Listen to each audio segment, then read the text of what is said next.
Hello दोस्तों, crack UP board exam YouTube channel में स्वागत है। आज हम आपके लिए 12th की एक और मोस्ट इम्पॉर्टेंट वीडियो लेके आए। इस चैप्टर से आपके बहुत ही शॉर्ट क्वेश्चन बनते हैं, जो अति लघु टाइप के क्वेश्चन हैं वो बहुत बनते हैं। वंशागति तथा विविधता का सिद्धांत मोस्ट इम्पॉर्टेंट ये चैप्टर। इस चैप्टर से आपके मेंडल के नियम बनते हैं, बहुत ही इंपॉर्टेंट है मेंडल के नियम, जो कि आपके लॉन्ग में पूछे जाते हैं और आपसे कुछ डेफिनेशन है जो पूछ ली जाती है। तो बहुत ही इंपॉर्टेंट आज हम क्वेश्चन लेके आए हैं, तो जल्दी से वीडियो को लाइक कर दीजिए और चैनल को सब्सक्राइब कर दीजिए।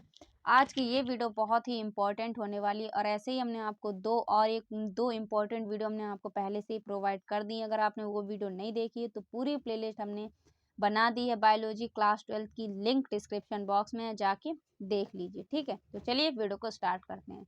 आनुवंशिकता मोस्ट इम्पॉर्टेंट है कि आनुवंशिकता किसे कहते हैं, या ऐसे पूछ ले कि आनुवंशिकता का सिद्धांत। ठीक है, तो ऐसे लक्षण जो संतान को उनके माता पिता से लक्षण प्राप्त होते हैं आनुवंशिक लक्षण कहलाते हैं, तथा जीवधारियों में एक पीढ़ी से दूसरी पीढ़ी में आनुवंशिक लक्षणों का जाना आनुवंशिकता कहलाता है। ठीक है, कैसे लक्षण? ऐसे लक्षण जो संतान से क्या होता है, उनके माता पिता से प्राप्त होते हैं।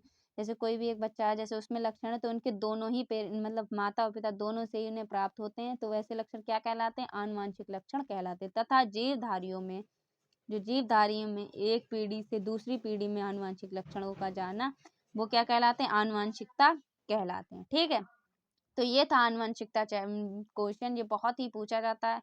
2 नंबर में ये पूछ लिया जाता है। ठीक है, तो मोस्ट इम्पॉर्टेंट। उसके बाद आपसे ये पूछा जाए कि 1 नंबर में कि आनुवंशिकता की खोज किसने की, तो ये मोस्ट इम्पॉर्टेंट। तो आनुवंशिकता की खोज किसने की, स्टार बना के इसको कॉपी में नोट कर लीजिए। पेपर कॉपी लेके आप बैठ जाइए, जितने भी हम आपको क्वेश्चन करवा रहे हैं उसके कॉपी में जरूर से जरूर नोट कर लीजिए। बहुत ही इंपॉर्टेंट है, मोस्ट एक्सपेक्टेड क्वेश्चन है, 100% गारंटी है आपके यूपी बोर्ड एग्जाम में इन्हीं क्वेश्चन में से पूछा जाएगा। और लगातार हमने आपके लिए 3 बायो की वीडियो बनाई है। अगर आपने वो वीडियो नहीं देखी है तो जल्दी से सारी वीडियो को देख लीजिए और अपने फ्रेंड के साथ भी शेयर कर दीजिए। ठीक है, तो आनुवंशिकता की खोज किसने की? ग्रेगर जॉन मेंडल ने। किसने की? ग्रेगर जॉन मेंडल ने की। आनुवंशिकी के जनक भी कहलाते हैं। कौन कहलाते हैं? जो आनुवंशिकता की खोज किसने की? Gregor John Mendel. और ग्रेगर जॉन मेंडल आनुवंशिकी के जनक भी कहते हैं। ठीक, आनुवंशिक के जनक भी कहते हैं। ठीक है ना। उसके बाद ये वाला क्वेश्चन बहुत ही इंपॉर्टेंट है। ये पूछा जाता है कि संकर किसे कहते हैं। ठीक है, बहुत ही इजी है। 1 नंबर में आपके निश्चित उत्तरीय प्रश्न में आता है कि संकर किसे कहते हैं। तो भिन्न भिन्न लक्षण वाले, जैसे नर और मादा के बीच क्या कराना, संकरण कराया जाता है, तो जो संतान उत्पन्न होती है वही क्या होता है? संकरण कहलाता है। बहुत ही इजी लैंग्वेज में लिखा है, फिर से एक बार समझ लीजिए। जैसे 2 भिन्न भिन्न लक्षणों, मतलब अलग अलग, जैसे मादा जे है एक्स एक्स, जे हमारी जे किसका? मादा का, और जे है नर का। तो जब इनके बीच क्या कराते हैं? क्रॉस कराते हैं, तो क्या होता है? एक संतान प्राप्त होती है। जैसे ये इनका एक लक्षण लिया, एक इनका लक्षण लिया, तो एक्स वाई मतलब लड़का हुआ। ठीक है, ऐसे ही क्या होता है? तो यही क्या कहलाता है? संकर कहलाता है। ठीक है, समझ गए। उसके बाद है कि उसके बाद ये भी बहुत पूछा जाता है, अप्रभावी लक्षण मोस्ट इंपॉर्टेंट है। अप्रभावी लक्षण, अप्रभावी लक्षण की भी डेफिनेशन पूछी जाती है, तो क्या है? चलिए इसे ही पढ़ें।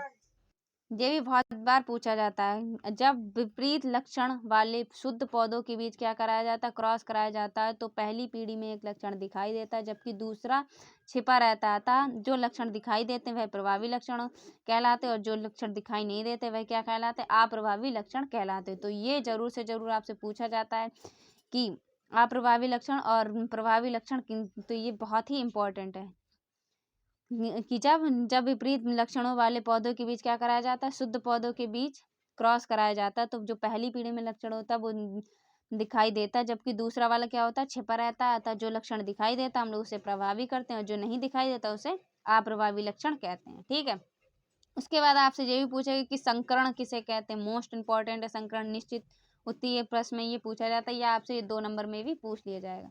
तो ऐसा संकरण जिसमें एक लक्षण के 2 विभिन्न रूपों का अध्ययन किया जाता है। जैसे मतलब ऐसा लक्षण जो जिसमें क्या होता है? एक लक्षण के 2 विभिन्न रूपों का अध्ययन किया जाता है, एक गुण संकरण कहलाता है। उसका जो एक गुण होता है वो क्या कहलाता है? संकरण कहलाता है। उसके बाद है कि द्विसंकरण किसे कहते हैं। ठीक है, मोस्ट इंपॉर्टेंट ये भी है। सारे ही आज हम इंपॉर्टेंट क्वेश्चन लेके आए हैं इसके, जो आपके 2 या 1 नंबर या 3 नंबर में पूछे जाने वाले क्वेश्चन है। तो इसलिए इस वीडियो को जरूर से जरूर अपने फ्रेंड के साथ शेयर कीजिए, मोस्ट इंपॉर्टेंट ये वीडियो है। उसके बाद ऐसा संकरण जिसमें एक लक्षण ऐसा संकरण जिसमें एक लक्षण दो विभिन्न लक्षणों के विभिन्न रूपों का अध्ययन करता है। मतलब उसमें जो इस संकरण के था उसमें क्या था, ऐसा लक्षण जिसमें एक लक्षण दो विभिन्न रूपों का अध्ययन करता है। इसमें क्या लिखा है कि ऐसा एक लक्षण दो विभिन्न लक्षणों के रूपों का अध्ययन किया जाता है, उसे क्या कहते हैं, द्विसंकरण कहलाता है। ठीक है, उसके बाद आपसे पूछेगा जीनोटाइप और फिनोटाइप में अंतर, मोस्ट इंपॉर्टेंट है, ये भी पूछ लिया जाता है। जीवधारियों में जो लक्षण दिखाई देता है उन्हें फिनोटाइप कहते हैं, बहुत ही इजी लैंग्वेज में। जैसे पौधों का लंबापन, जबकि इसके विपरीत जीवधारियों की कोशिकाओं का आनुवंशिक संगलन तथा उसमें पाए जाने वाले कारक को क्या कहते हैं, जीनोटाइप कहते हैं।